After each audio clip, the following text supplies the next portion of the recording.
करिश्मा, तुमने अभी तक नाश्ता नहीं बनाया? तुम्हारे भैया को ऑफिस जाने में देर हो रही है। हाँ भाभी, बस अभी बनाती हूँ। करिश्मा, तुम ये ढीलापन छोड़ दो। कल को पराए घर जाना है।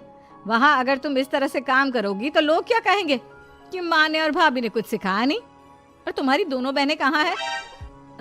रेशमा मार्केट गई है और मनीषा सो रही है। क्या? सुबह के 8 बज रहे हैं और ये महारानी अभी भी सो रही है? ये कहते हुए सविता अपनी सास दुर्गा देवी के पास जाती है। माँ जी, देख रही हो अपनी बेटियों के तौर तरीके? क्या हुआ बहू, सुबह सुबह क्या कर दिया मेरी बेटियों ने? अरे एक तो अभी अभी उठकर किचन में गई है, दूसरी सुबह सुबह बाहर चली गई और तीसरी अभी तक सो रही है।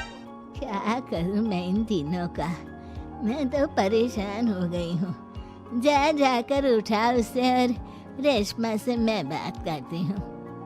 सविता सीधा मनीषा के कमरे में जाती है और उससे कहती है, महारानी जल्दी उठो, सूरज सर पर आ गया है।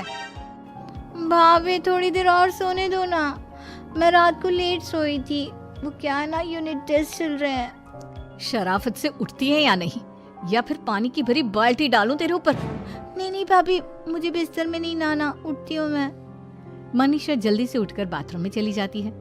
सभी आराम से बैठकर नाश्ता कर रहे होते कि तभी रेशमा बाजार से हाथ में सामान लिए आ जाती है।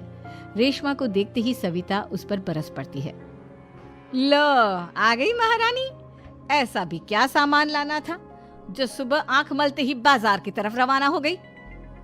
भाभी, कल आप ही तो चीख रही थी कि घर का सारा सामान मुझे ही लाना पड़ता है, घर में किसी को भी किसी काम से कोई लेना देना नहीं है। अब मैं बाजार जाकर सामान ले आई तो आपको इस बात से भी तकलीफ हो रही है? देख रही हो माँ जी, अपनी बेटी की जुबान कैंची से भी तेज चलती है। और मयंक, आप तो कुछ कहेंगे नहीं अपनी लाडली बहन को? रेशमा, अपनी भाभी से ऐसे बात नहीं करते। चलो माफी मांगो। भैया, मैं क्यों माफी मांगू? आप भाभी से बोलिए ना कि हम पर कम हुक्म चलाया करे। हम इस घर की बेटियां हैं और आपकी पत्नी की ननद है, नौकरानी नहीं। लो कर लो बात। इनकी भलाई के लिए कुछ भी बोलो तो इन्हें बुरा लग जाता है। इस घर में यही इज्जत है मेरी। देख लो माँ जी, आपकी बेटी किस लहजे में मुझसे बात कर रही है। सविता वहाँ से चली जाती है। मयंक को बहुत गुस्सा आता है, वो भी वहाँ से चला जाता है। फिर करिश्मा रेशमा को समझाती है, रेशमा, तुम्हें भाभी से माफी मांग लेनी चाहिए थी ना। लेकिन दीदी, मैंने कुछ किया ही नहीं, तो मैं माफी क्यों मांगू? हाँ करिश्मा दीदी, रेशमा दीदी जैसे ही घर में आई भाभी ही उन पर चिल्ला रही थी। हाँ, मैं मानती हूँ कि गलती भाभी की थी। मैं तो इसलिए बोल रही हूँ कि भाभी ने माँ को तो पूरी तरह अपने वश में कर लिया है। वो हमारी बात सुनती ही नहीं। मयंक भैया हमारे लिए हमेशा खड़े रहते हैं, इसलिए उनकी बात का मान तो तुम्हें रखना चाहिए था ना। कोई फायदा नहीं दीदी, कुछ दिनों की बात और है, भाभी उन्हें भी हमारे खिलाफ भड़का देंगी। फिर वो भी माँ की तरह हमारी किसी बात का विश्वास नहीं करेंगे। इसी तरह सविता अपनी तीनों ननदों को किसी न किसी बात पर परेशान करती रहती थी। एक दिन मयंक अपनी तीनों बहनों के लिए गिफ्ट लाया। करिश्मा, ये तुम्हारे लिए हार का सेट। रेशमा, तुम्हारे लिए सुंदर सी ड्रेस। और मनीषा, तुम्हें किताबें पसंद है ना, तुम्हारे लिए किताबें लाया हूँ। थैंक यू भैया। थैंक यू भैया। थैंक यू भैया। करिश्मा, तुम्हारा नेकलेस कितना सुंदर है। ये भैया कहाँ से ले आए होंगे? मैंने भैया को 3 दिन पहले फोन पर ये डिजाइन दिखाया था और आज भैया ये ले आए। सविता तो अपनी ननदों के गिफ्ट्स देखकर जल गई और करिश्मा का नेकलेस तो उसे भी बहुत पसंद आया था। अपनी बहनों के लिए कितना अच्छा नेकलेस लेकर आए हैं, मुझे कभी कोई गिफ्ट नहीं दिया।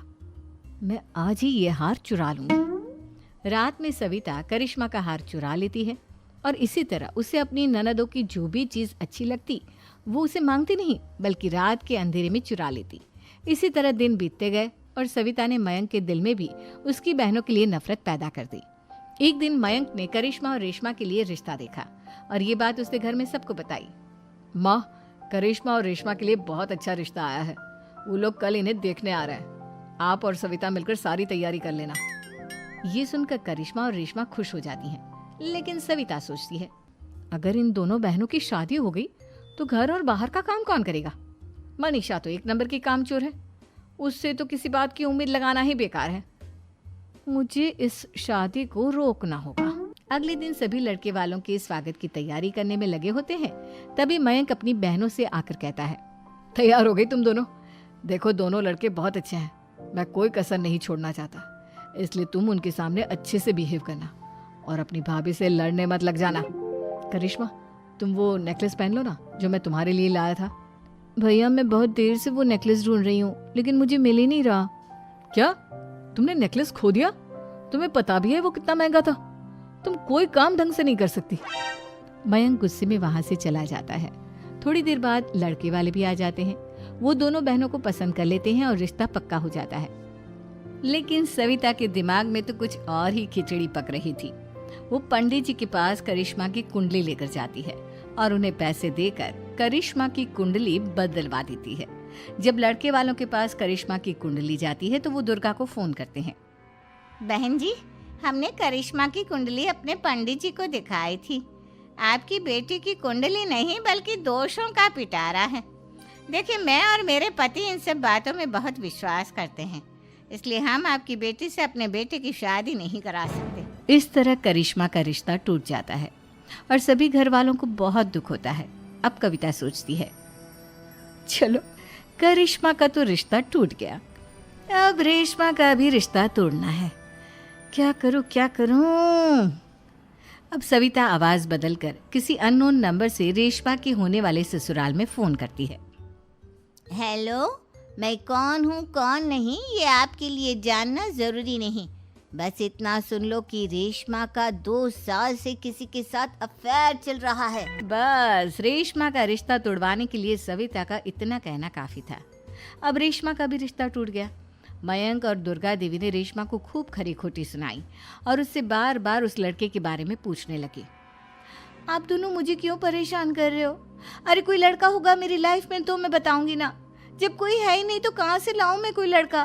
तो तेरे होने वाले ससुराल वालों को फोन किसने किया था?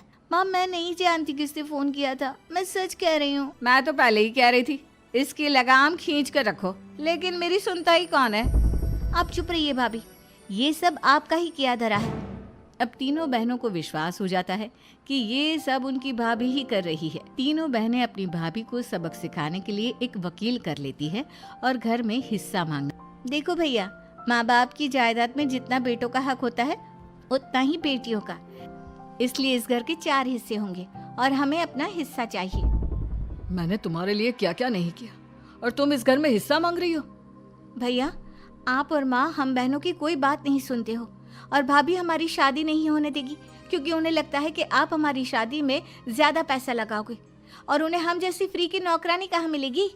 तो हम भाभी के साथ तो रह नहीं सकते, हम बहनों को अपना हिस्सा चाहिए। अरे तुम्हें शर्म आनी चाहिए अपने भाभी पर ऐसा इल्जाम लगाते हुए।